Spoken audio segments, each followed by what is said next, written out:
नमस्कार, दीपास किचन मध्ये आज आपण मुलांच्या आवडीचा पॅनकेक बनवणार आहोत। अगदी घरच्या साहित्यामध्ये विदाउट ओव्हन, विदाउट एग हा केक आज आपण बनवत आहोत। कोणी बनवू शकल इतकी ही सोपी रेसिपी आहे। अगदी 20च मिनिटांमध्ये हा केक तुम्ही अगदी ओव्हन सारखा स्पॉन्जी मऊ असा केक बनवू शकता। एकदम मस्त असा हा केक बनला जातो, तितकाच हा फ्लफी सुद्धा होतो। त्यासाठी मी ते तुम्हाला अचूक प्रमाण आणि अचूक वेळ सुद्धा सांगणार आहे। त्यासाठी हा व्हिडिओ नक्की शेवटपर्यंत बघा। चला तर मग रेसिपीला सुरुवात करूयात। इथे मी एक 10 वालं ओरिओचं पॅकेट घेतलेलं आहे, तसेच 10 वालं मी ते बोर्बॉन घेतलेलं आहे आणि त्यानंतर मी 5 वाले 2 पार्लेचे पॅकेट घेतलेले आहेत। आता हे सुरुवातीला आपण बिस्किटे एका दुसऱ्या भांड्यामध्ये काढून घेऊयात आणि त्याला आपण हाताने असं बारीक करून घेणार आहोत। तर इथे मी सुरुवातीला पार्लेचे बिस्किटे घेतलेले आहेत, तर त्याला आपण थोडं हाताने असं बारीक त्याचे तुकडे करून घेऊयात। त्यामुळे जेव्हा आपण हे मिक्सरमध्ये बारीक करून घेणार आहे तेव्हा ते एकसारखे असे बारीक होतात। त्याचप्रमाणे ओरिओ आणि बोर्बॉन सुद्धा आपण बारीक करून घेणार आहोत। तर इथे तुम्ही बघू शकता आपली सर्व बिस्किटे अशी हाताने मी थोडीशी बारीक करून घेतलेली आहेत। आता आपण याला मिक्सरच्या भांड्यामध्ये घेऊयात आणि अगदी 2 ते 3 मिनिटांकरिताच आपण त्याला मिक्सरमध्ये फिरवून घेणार आहोत। तर तुम्ही ते बघू शकता अगदी 2 ते 3 मिनिटांमध्येच आपली सर्व बिस्किटे अगदी एकसारखी अशी बारीक झालेली आहेत। यामध्ये अजिबात तुकडा राहिलेला नाही, कारण त्याला आपण थोडंसं हाताने अगोदर बारीक करून घेतलं होतं। आता एका दुसऱ्या भांड्यामध्ये आपण हे मिक्सर काढूयात। त्यानंतर यामध्ये आपण 2 चमचे इतकी पिठी साखर घालायची आहे। तर गोड तुमच्या आवडीनुसार तुम्ही कमी जास्त करू शकता। त्यानंतर त्याला आपण व्यवस्थितपणे यामध्ये मिक्स करून घेऊयात। त्यानंतर इथे आपण थोडं थोडं दूध घालत याचं आपण बॅटर बनवून घेणार आहोत। तर तुम्ही ते बघू शकता मी सुरुवातीला ते अर्धी वाटी इतकं दूध घेतलेलं आहे, परंतु इथे आपण थोडं थोडंच दूध घालत हे एकाच दिशेने फिरवून घ्यायचं आहे। तर एकदम दूध घातल्यानंतर ते बॅटर पातळ होण्याची शक्यता असते, त्यामुळे अंदाज घेऊन थोडं थोडं दूध इथे आपण घालायचं आहे। तर तुम्ही ते बघू शकता मी अगदी थोडं थोडंसं दूध घालत हे अगदी हलकंसं आपल्या हाताला बॅटर लागेपर्यंत मी त्याला असं फेटून घेतलेलं आहे। साधारणतः मला इथे 150 ते 200 मिली इतकं दूध लागलेलं आहे। त्यानंतर इथे मी 2 चमचा इतकी तुटी फ्रुटी घातलेली आहे आणि त्याला असं व्यवस्थित असं मिक्स करून घेतलेलं आहे। इथे तुम्ही बघू शकता आपलं हे परफेक्ट असं बॅटर बनवून तयार आहे। त्यामध्ये आपण आता पाऊ चमचा इतका बेकिंग पावडर घालायची आहे।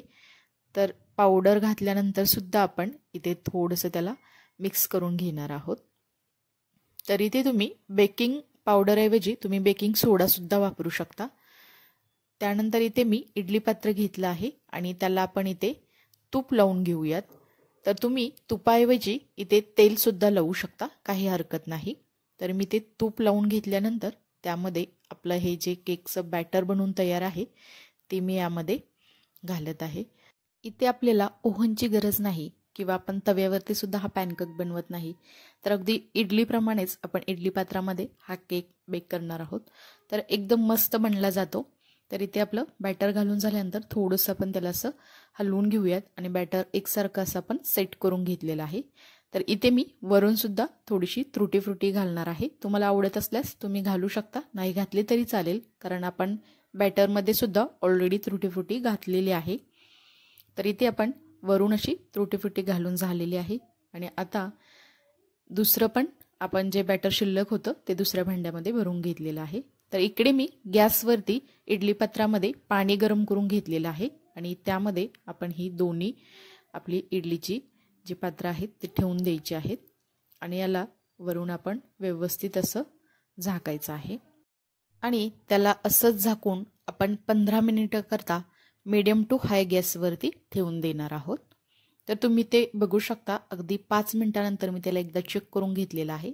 आपली केक जे आहेत व्यवस्थित असे बेक व्हायला लागलेले आहेत। त्यानंतर 10 मिनिटे अजून मी ठेवलं होतं आणि आता आपला हा परफेक्ट असा आपला केक बनवून झालेला आहे। टूथपिकने मी त्याला बघितलं तर तो अजिबात चिटकत नाही। आता आपण याला थोडंसं थंड करून घेऊयात।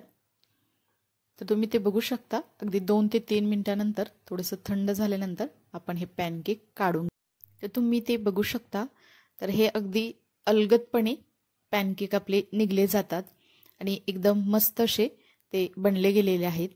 टम्म असे फुगलेले आहेत आणि एकदम सॉफ्ट झालेले आहेत, तितकेच स्पॉन्जीसुद्धा झालेले आहेत. तर अगदी 20 मिनिटामध्ये हा पॅनकेक बनवता येतो. विशेष म्हणजे विदाऊट ओव्हन किंवा तव्यावरती सुद्धा बनवायची गरज नाही. तुम्ही इडली पात्रामध्ये अगदी इझिली हा पॅनकेक बनवू शकता. माझ्यासुद्धा मुलाने आज डिमांड केली, आई मला केक पाहिजे.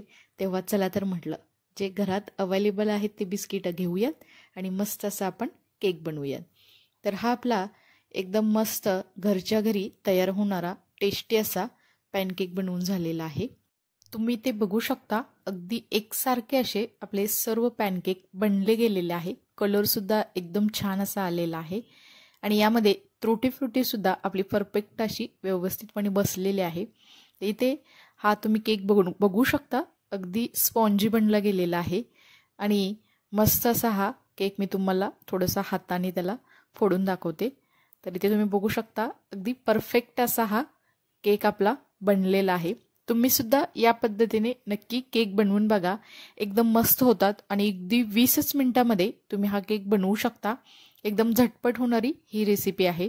तर ही माझी रेसिपी तुम्हाला आवडली असेल तर नक्की तुम्ही दीपाज किचन या यूट्यूब चॅनेलला लाईक, शेअर आणि सबस्क्राईब करा आणि शेजारील बेल आयकॉनवरती क्लिकसुद्धा करा. कारण तुम्हाला अशा छान छान साध्या सोप्या आणि एकदम झटपट होणाऱ्या रेसिपी पाहायला मिळतील. करताय ना मग? तुम्हीसुद्धा बनवून बघा. कसं झाला हे मला नक्की कमेंट्समध्ये सांगा. चला तर मग नंतर भेटूया आपण अशाच एका छान अशा रेसिपीसोबत. तोपर्यंत सर्वांना धन्यवाद.